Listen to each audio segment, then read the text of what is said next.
cette année, pour la deuxième année d'ouverture des Carrières de Lumière par Culture Espace, le spectacle principal portera sur Monet, Renoir, ainsi que les différents peintres qui ont peint la Provence et les rives de la Méditerranée jusqu'à Chagall. Ce spectacle qui commencera le 8 mars durera environ 30 minutes et sera donc pour le visiteur un voyage dans cette période très féconde artistiquement parlant, puisque nous visiterons 80 années de peinture. Alors le fait que ce site soit unique, c'est plutôt le mariage entre cette carrière et la vidéoprojection. Ce qui est unique encore, c'est l'accessibilité à l'art. Vous n'avez pas besoin d'avoir une connaissance spécifique dans la peinture. Le public se retrouve complètement immergé dans cette peinture. Je crois que l'aspect unique du concept, il est là, et c'est la liberté dans l'œuvre et l'accessibilité. On va commencer par installer des projecteurs, comme vous voyez ici sur le plafond.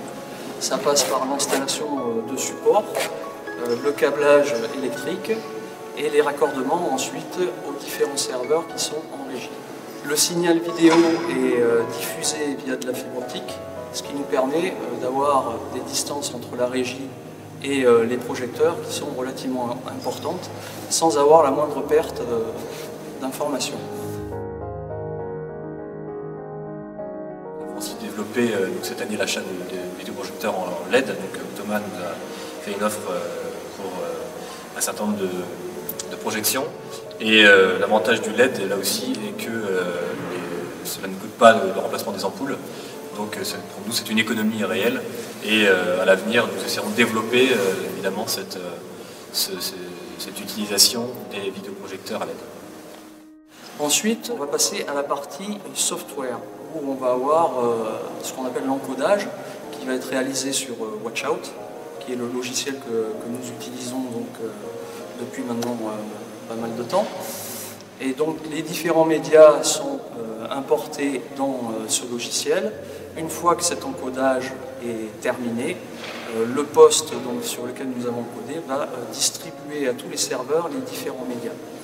Et ensuite, ce même poste va donc gérer tout le suivi du spectacle.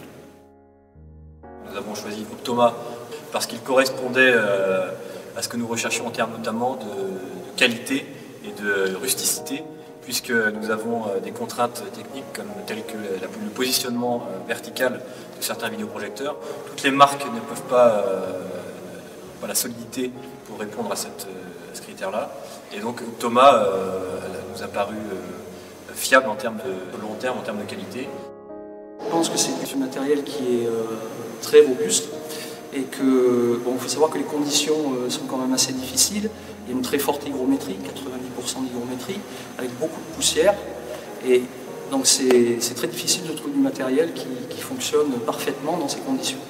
Et là encore, Optoma nous a donné toute satisfaction, d'où notre choix.